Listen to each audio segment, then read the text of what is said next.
छत्रपती संभाजीनगरमध्ये अन्न सुरक्षा विभागाने मोठी कारवाई केली आहे। पाण्याच्या बॉटल्स कुठलाही परवानगा नसताना विकल्या जात होत्या, त्या संदर्भातची मोठी कारवाई। तब्बल 10 लाखाचा मुद्देमाल जप्त करण्यात आलाय।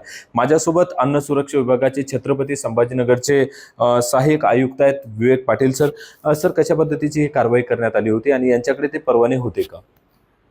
माननीय आयुक्त श्री तुकाराम मुंडे सर यांच्या निर्देशाप्रमाणे कामकाज आमचं सुरू आहे। त्याचाच एक भाग म्हणून काल गंगापूर तालुक्यामध्ये मॅडम आणि आमची टीम जी होती, सगळे IBचे अधिकारी वगैरे, त्यांनी एका पॅकेज ड्रिंकिंग वॉटर उत्पादकावर तिथे जाऊन त्या पॅकेज ड्रिंकिंग वॉटर उत्पादकाकडे वैध परवाना, आपला अन्न सुरक्षा मानके कायद्याचा जो आवश्यक आहे तो नव्हता आणि ते जे लेबल होतं त्या लेबलवर त्यांनी परवान्याचा क्रमांक कुठला तरी वेगळा छापून ते एक मिसलीड प्रकारे मिसब्रँडेड सत्रामध्ये मोडत असल्याने प्रथमदर्शनी आम्हाला दिसलं। त्यामुळे मॅडमने तिथे जाऊन 5 नमुने घेतले सर्व याचे आणि त्याचा सुमारे 10 लाखाच्या वरचा साठा हा जप्त केलेला आहे। सुरक्षा अधिकारी मॅम ज्यांनी प्रत्यक्ष ती कारवाई केली त्या देखील माझ्यासोबत आहेत। मॅम, कशा पद्धतीची संपूर्ण कारवाई करण्यात आली आणि काय तिथं धक्कादायक ते सगळ्या वस्तू तुम्हाला मिळाल्या? आम्ही कारवाईसाठी मी व माझी टीम अन्न सुरक्षा गुप्तवार्ता गेलेलो असताना यशरीश फूड्स ॲग्रो LLP ही कंपनी कसोडा रांजणगाव रोडवर विना परवाना पॅकेज ड्रिंकिंग वॉटरचं उत्पादन करत होती। आम्ही तिथं त्यांना परवान्याची मागणी केली, त्यांच्याकडे परवाना नव्हता।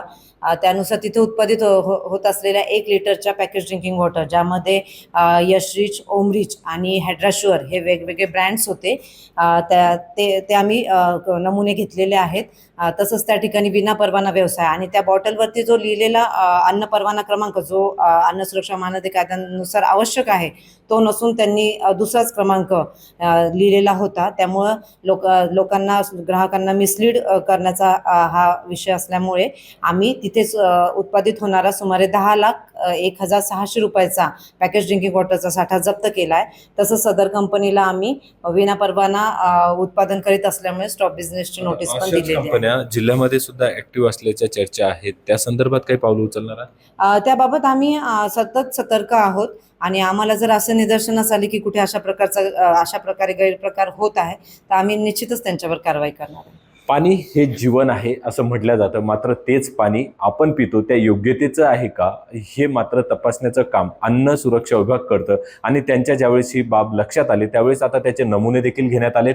अन्न सुरक्षा विभागाचा एक नंबर असतो, तो नंबर किंवा ती परवानगी या कंपनीकडे नव्हती, मात्र आता जे नमुने घेण्यात आले होते त्या नमुन्यांमध्ये काही आढळतं का हे देखील पाहणं महत्त्वाचं राहणार आहे। आणि त्यासोबतच अजून देखील काही कंपन्या जिल्ह्यामध्ये ऍक्टिव्ह आहेत का हे देखील आता अन्न सुरक्षा विभाग पाहत आहे। अविनाश कानडे, न्यूज 18 मराठी, छत्रपती संभाजीनगर।